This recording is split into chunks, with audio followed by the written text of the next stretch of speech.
We're super happy to have you here for our Father's Day celebration. If you're a dude, when you leave, make sure you get bacon. That is for you specifically. That is not for the ladies. It is for you as a guy. So that's our special gift to you.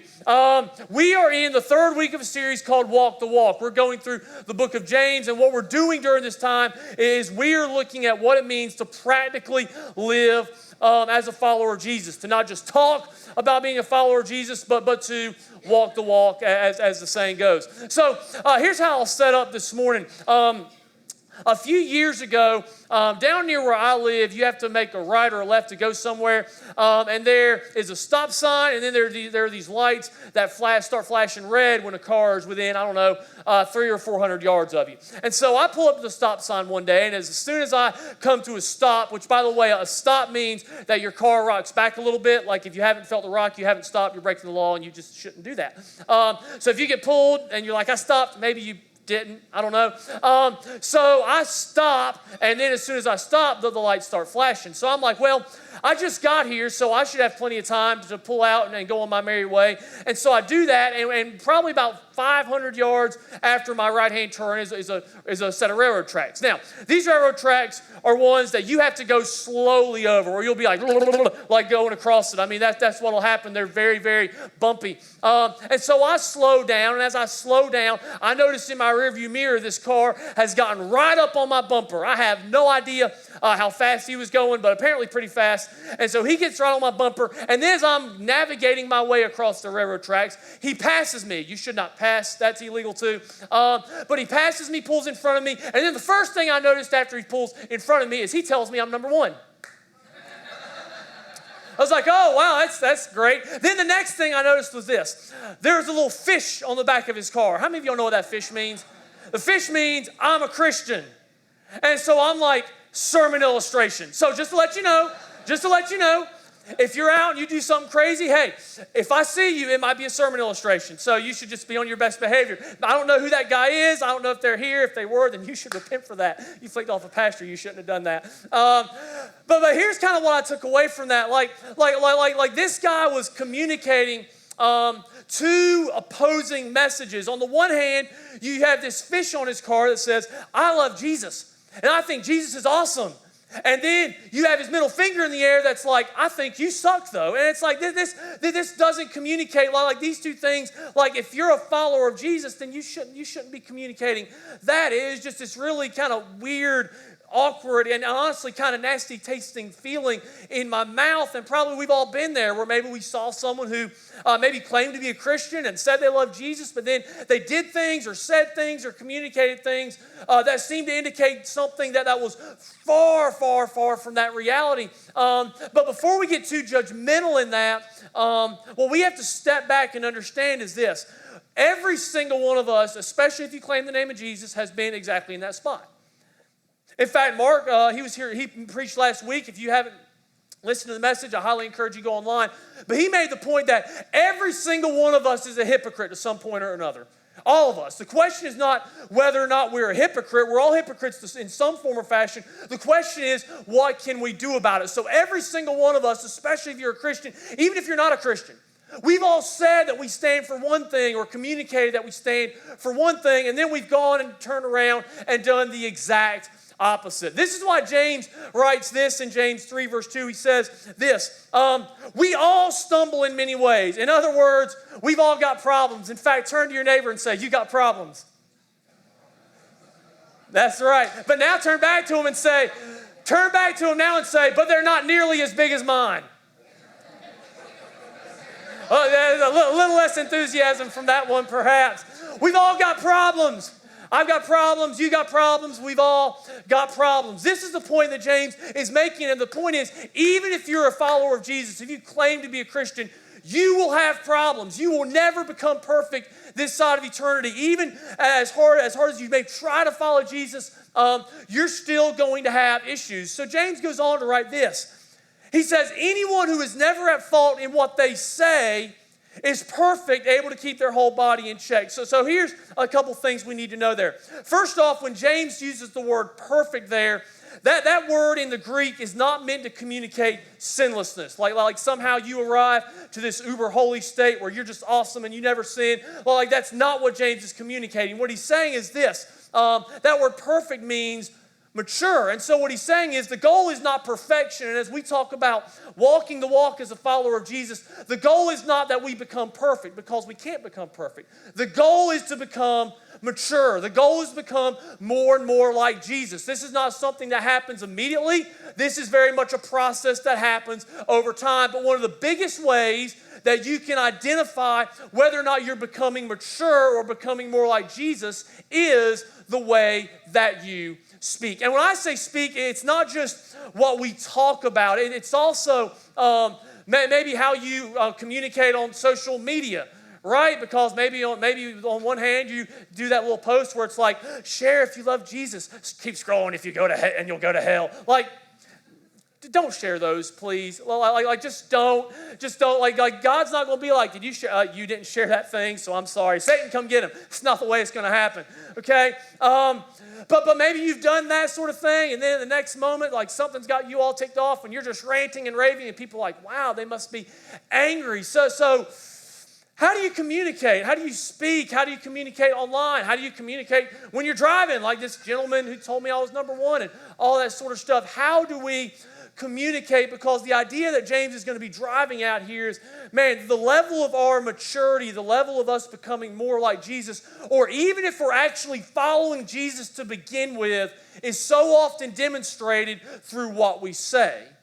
And you might say, well, how can that be? Jesus says this in Luke 6:45. You don't have to turn there, but he says this. He says that a good man brings good things out of the good stored up in his heart, and an evil man brings evil things out of the evil stored up in his heart. For the mouth speaks what the heart is full of. The mouth speaks what the heart is full of. If you have something inside of you, it's going to come out of your mouth. And here's why this indicates kind of whether or not we're growing to be more like Jesus, or if we're following Jesus to begin with. Because at the end of the day, your position in front of God, whether you're his child or not, ultimately that's a heart issue. That has nothing to do with your behavior. It doesn't matter if you've been coming to church for 20 or 30 years. That is all about your heart posture. And so what Jesus said here is what is in your heart is going to come out of your mouth. So here's the question we need to evaluate. Man, based on what comes out of my mouth, what's in my heart?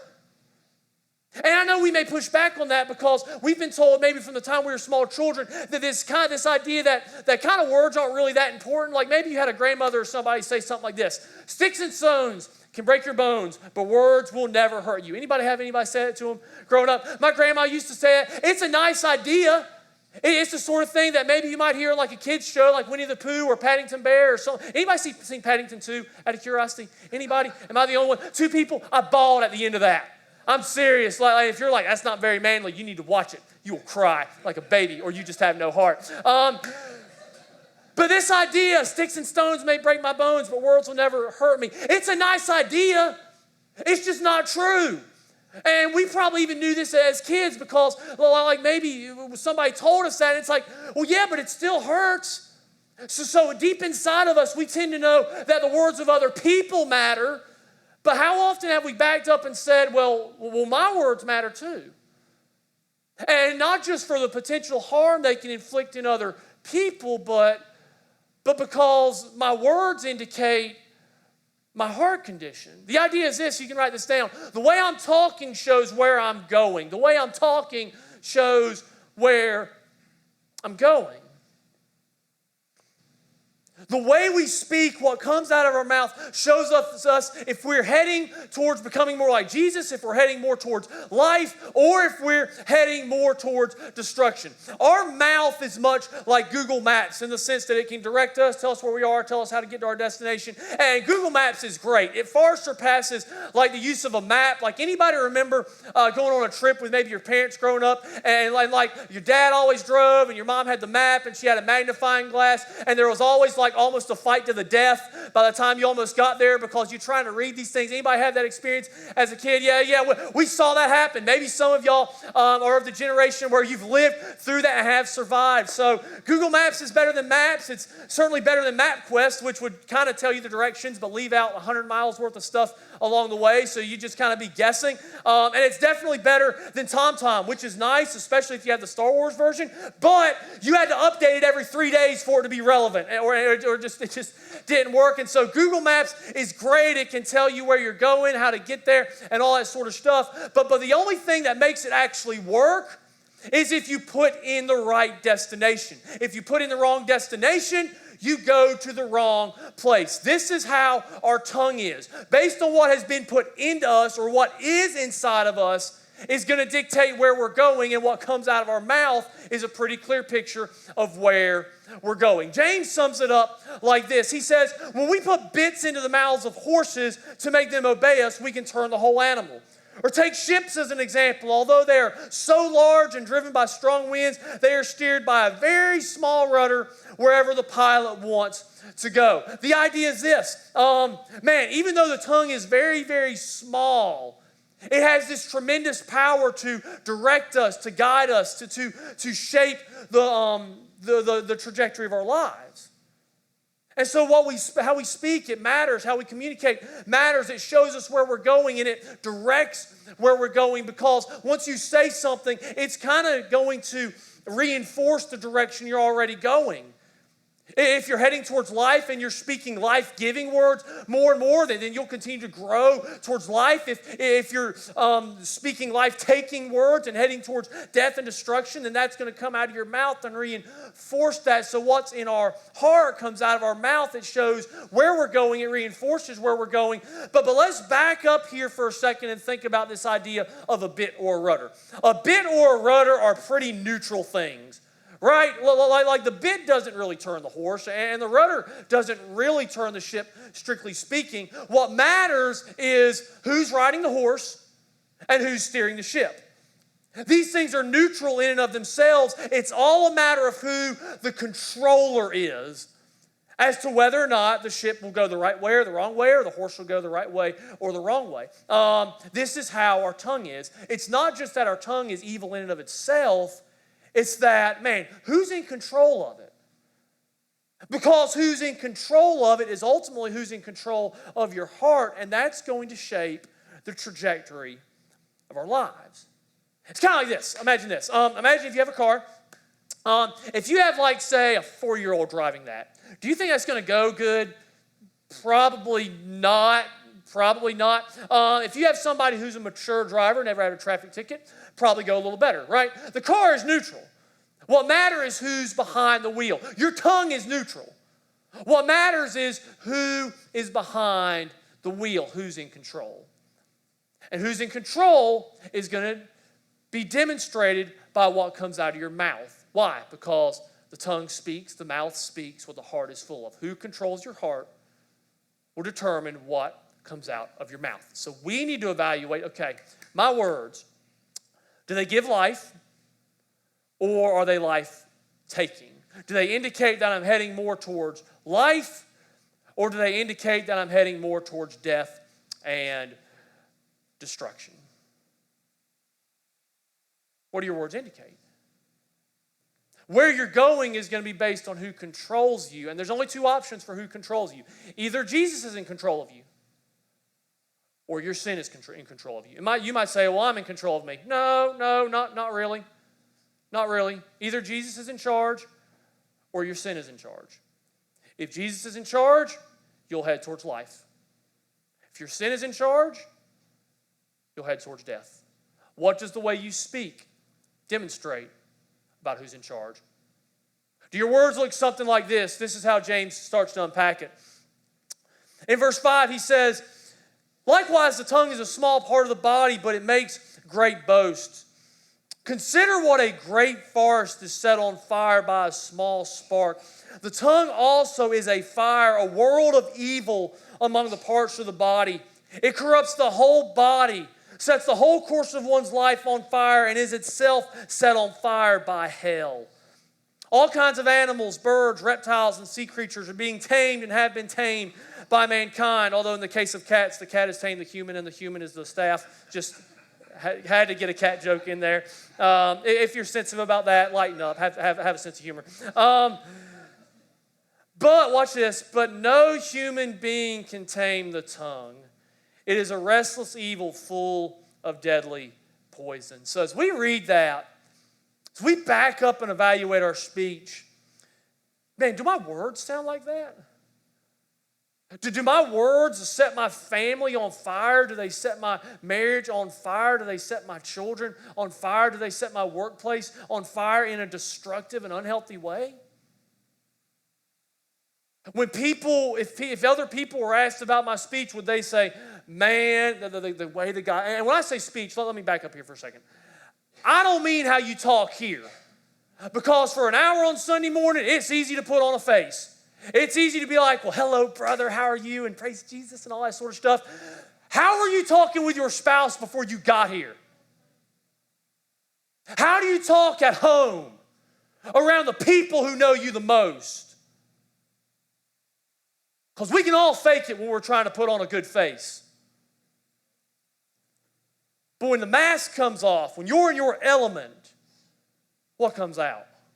How about this? When somebody ticks you off, what comes out of your mouth? You fly off the handle, you scream, you cuss, you rage, you vent.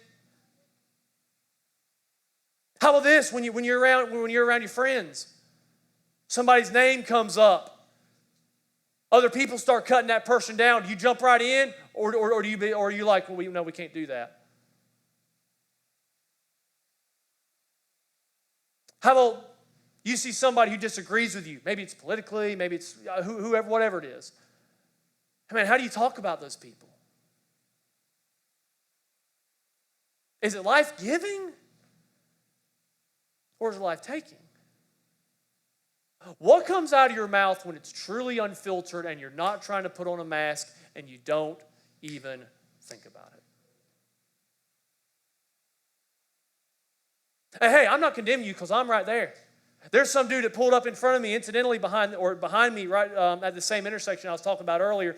And the flashing lights are blinking, so I'm like, I'm not moving. I don't want to be told I'm number one again. Like, I'm just not doing that. This guy pulls up behind me, and I'm sitting there. I've been sitting there for like 30 seconds because the lights are blinking and cars are going by. He lays on his horn. And I'm like, I'm not moving. And like I yelled, and my car window was open, and I've got a LifeSpring bumper sticker, and I'm like, I hope his window wasn't open. And I was like, dang it, that's not good. So why would that sort of reaction come out of me? It's because there's something broken in me that God needs to deal with. And in fact, that leads me to this. We've been talking all morning, the mouth speaks what the heart is full of. If what comes out of my mouth is unhealthy, if it's life-taking, then that means one of two things about my heart. Either my heart is wounded or my heart is dead. Let's deal with the dead heart first. It could be that the reason that you speak life-taking words is because you're spiritually dead to start with. You might say, why do you say that? Scripture teaches that apart from Christ, if you have not given your life to Christ, and I don't mean pray to prayer, I don't mean you go to church, I mean you are all in following Jesus. If you're not there, well, there's no way that you can produce life-giving things because what's inside of you is dead. Dead things cannot help other things live. Right? Have you ever seen a possum like help somebody who is struggling with hunger? Like when the possum is dead? No, it's dead. It can't help. Dead things can't help. Dead things are dead. They can't do living things. And so maybe it could be that the reason the way you speak, the way you communicate is so evil, maybe it's because you're spiritually dead to start with. Because the simple reality is this: when you meet Jesus, you will change. His heart becomes your heart. His motives become his motives. Over time, the way you speak begins to sound more and more and more like Jesus and less and less and less like you. If that's not happened, then man, is it because you've never given your life to Christ to start with? And again, giving your life to Christ, this is not fire insurance, folks. Jesus doesn't do fire insurance. He didn't die on a cross to pay for your sin just so you could go to heaven. He died on a cross so that he could take over your life. So is he in charge? Maybe that's the reason your speech produces death instead of life. Or maybe, perhaps the more frequent case in this room would be that your heart is wounded. Wounded hearts will produce wounding words because what's in them is something that's open and festering and nasty. And if that's never healed, it doesn't get better by ignoring it. It just gets worse. And so that naturally is going to produce something that kind of stinks to the people that listen to it. Because, again, what's inside comes out of your mouth. If what's inside is unhealthy, what is produced will be unhealthy. If what's inside stinks because you have a wound that's never been dealt with, then what comes out will also stink. For example, my little puppy Lucy has had tummy problems recently. Like one time she pooped like 5 times during the night. It was annoying. It was my wife and I don't have living kids anyway. But this was like potty training all over again. It was just frustrating, and I learned how much I need to grow by just dealing with the dog every hour. It was frustrating. So we did some research, and it's like, okay, maybe a doggy probiotic will help the dog. If you ever get GNC doggy probiotics, a word of wisdom: do not open them in the house. Do not open them in the house. We opened it in the house, and man, the smell, it was rancid. It's horrible. Absolutely horrible. We have opened them outside every time since. What is the problem? The problem is that what's in that bag, it stinks. And so what comes out of the bag stinks. The problem is not the bag. The problem is what's inside of it. So if your language stinks, it's because there's something inside of you that also stinks. Most likely it is a wound that you've never dealt with. And I want to speak specifically to the men in the room since it's Father's Day. Guys, let's talk with guys here. We have got to move past this idea that somehow we don't have feelings, because we do. We do. And typically they're very, very deep. We just tend to not like to deal with them because it hurts. Because we've got wounds that people spoke into us from the time we were children. Maybe it was your dad. Maybe he didn't affirm you much. Maybe he wasn't very loving. Maybe he was very, very critical. Maybe he just wasn't around. Maybe it was people never took you seriously, and so you have these deep wounds of insecurity, and you feel like that I'm never enough, and I've just constantly got to prove myself, and somebody does something that irritates you, and so you feel insecure, so you lash out. Guys, what wounds are in your heart that God needs to deal with? I'll tell you exactly how you can tell if you got wounds in your heart as a dude. How sarcastic are you?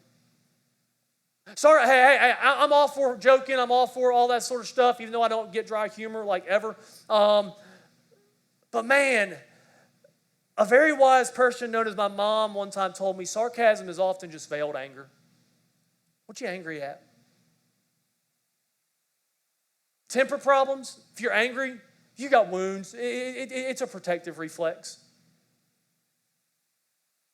What hurts you? Who hurts you as a dude?